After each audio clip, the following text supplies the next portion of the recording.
خواتین کو زندہ دفن کرنا یہ ہماری روایات ہیں۔ The viral video shows the murdered woman being given a copy of the Holy Quran, then shot at close range. Local sources claim the couple was abducted and later shot dead in a remote area. Authorities in Balochistan have arrested 11 suspects, including a tribal leader. اگست 2008 کا مہینہ تھا۔ پاکستان میں سب سے زیادہ secular سمجھی جانے والی سیاسی جماعت پاکستان پیپلز پارٹی اقتدار میں تھی۔ ملک کی سب سے پسماندہ مگر غیرت، روایت اور قبائلی انا میں ڈوبا ہوا صوبہ بلوچستان ایک خاموش لاوے کی طرح کھول رہا تھا۔ اسی زمین پر جہاں نسلوں سے مرد ہی سب کچھ طے کرتے آئے تھے، کچھ لڑکیوں نے سوچنے، سوال کرنے اور پھر انکار کرنے کی جرت کر لی تھی۔ 10ویں جماعت میں پڑھنے والی ان 3 لڑکیوں نے اپنے لیے علم، آزادی اور خود مختار زندگی کا خواب دیکھا۔ انہوں نے فیصلہ کیا کہ اب وہ اپنی زندگی اپنے انداز سے گزاریں گی، اپنے بزرگوں کی صدیوں پرانی قبائلی روایات کو مزید اپنی گردن پر طوق بنا کر نہیں لٹکائیں گی۔ شاید ان کے بڑوں کو اندازہ نہیں تھا کہ تعلیم صرف علم نہیں دیتی، یہ انسان کو سوچنے، سمجھنے اور پھر خود کو آزاد کرنے کی طاقت بھی دیتی ہے۔ جنہیں بکریوں کے ریوڑ کی طرح اسکول بھیجا گیا، وہ کب بغاوت کی علامت بن گئی کسی کو خبر تک نہ ہوئی۔ یہ بغاوت اس لمحے شروع ہوئی جب ان 3 لڑکیوں نے اپنے خاندان کی طے کردہ شادیوں سے انکار کر دیا۔ ان کے اندر بھی قبائلی خون تھا، مگر وہ غلامی کی زنجیروں کو توڑنا چاہتی تھیں۔ ان کے آنسو ان کی ماؤں کے دل پر گرتے رہے اور بالآخر ان لڑکیوں میں سے ایک لڑکی کی ماں اور پھپھی نے ان کا ساتھ دینے کا فیصلہ کیا۔ یوں 5 خواتین نے بلوچستان کے سخت گیر قبائلی نظام کے خلاف بغاوت کا علم بلند کیا۔ انہوں نے فیصلہ کیا کہ وہ ان کی مرضی سے شادی کریں گی اور اس کے لیے عدالت جائیں گی۔ ان کے خاندان کے 3 نوجوان لڑکے بھی ان کے اس فیصلے میں ان کے ساتھ کھڑے ہو گئے۔ عدالت جانے کا منصوبہ طے ہو چکا تھا، مگر کسی کو اندازہ نہ تھا کہ ان کی ہر حرکت پر سرداروں کی نظریں تھیں۔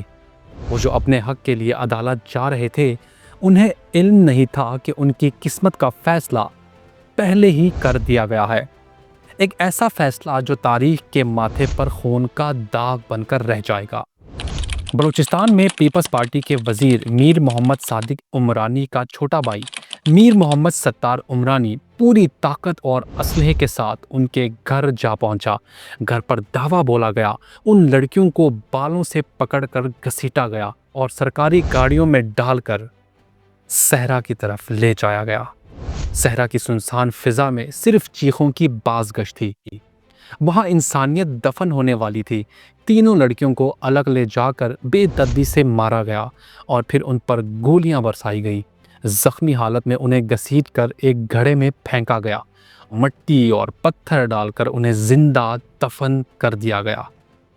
ان کی ماں اور پھپھی نے مزاحمت کی، مگر انہیں بھی گولیاں مار کر نیم مردہ حالت میں اسی قبر میں پھینک دیا گیا۔ 21ویں صدی کی یہ سب سے ہولناک اور شرمناک داستان تھی۔ بلوچستان کے سرداروں نے اپنی روایات تو بچا لی، مگر انسانیت کو دفن کر دیا۔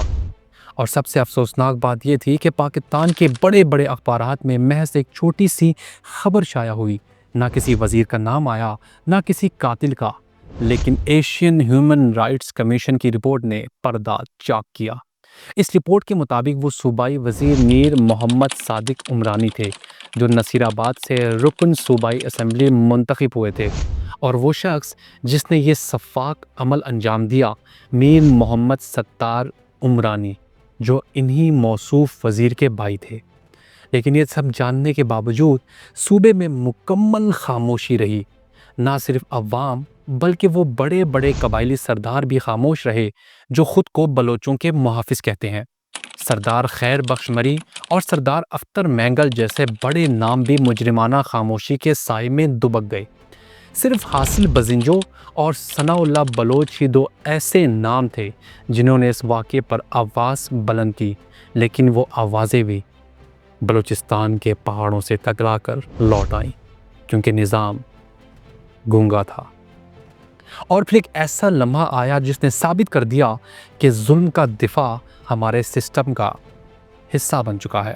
سینٹ کے اجلاس میں بلوچستان سے سینیٹر بننے والے نوابزادہ میر اسرار اللہ زہری نے نہ صرف اس واقعے کا دفاع کیا بلکہ کہا کہ یہ قبائلی معاملہ ہے اور قبائل نے روایات کے مطابق عورتوں کو دفن کیا، اس پر بات نہیں ہونی چاہیے۔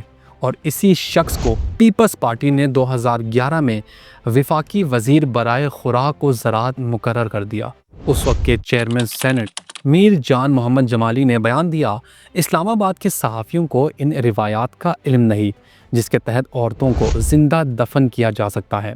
یہ بیان دینے کے بعد بھی میر جان محمد کی سیاست ختم نہ ہوئی بلکہ وہ 2022 سے 2023 تک بلوچستان کے گورنر بھی رہے۔ 9 مارچ 2010 کو اس لرزہ خیز قتل عام کی عدالتی کارروائی کا نتیجہ سامنے آیا۔ عدالت نے صرف 5 افراد غلام بخش، رحمت اللہ، محمد عاطف، مہر اللہ اور زاہد کو سزا سنائی۔ غلام بخش، رحمت اللہ، عارف اور مہر اللہ کو 25 سال قید جبکہ زاہد کو صرف 6 ماہ کی سزا دی گئی۔ باقی 16 افراد کو باعزت بری کر دیا گیا۔ لیکن اصل مجرم میر محمد ستار عمرانی جس نے ان لڑکیوں کو زندہ دفن کیا، اس کا نام تک FIR میں شامل نہ ہوا۔ اسی میر محمد ستار عمرانی کے بھائی محمد صادق عمرانی کو حلقہ 13 نصیر آباد سے پیپلز پارٹی کا ٹکٹ دیا گیا اور انہیں منتخب بھی کر لیا گیا۔ یہ ہے ہمارا نظام، ایک ایسا نظام جو عورتوں کو دفن کرنے والے کو وزیر بناتا ہے اور چیخنے والوں کو خاموش کر دیتا ہے۔ ایک ایسا نظام جس میں قبائلی غیرت انسانی حقوق کو نگل جاتی ہے اور سب تماشائی بنے رہتے ہیں۔ اسی طرح کچھ دن قبل بلوچستان کے ایک ویرانے میں ایک نہتی لڑکی کو صرف اس جرم میں مار دیا گیا کہ اس نے محبت کی تھی۔ قبیلے کے سرداروں نے حکم صادر کیا کہ یہ لڑکی محبت نہیں کر سکتی۔ اس نے محبت کیوں کی؟ ہمارے صدیوں کے روایات کے خلاف کیوں گئی؟ اس کو ویرانے میں لے جایا گیا اور گولیوں سے بون دیا گیا۔ مرنے سے پہلے اس لڑکی کے آخری الفاظ تھے کہ مجھے صرف گولیاں مارنا۔ یہ ہے آپ کا اور میرا بلوچستان، جہاں پر محبت کرنے والوں کو زندہ دفن کر دیا جاتا ہے، گولیوں سے بون دیا جاتا ہے۔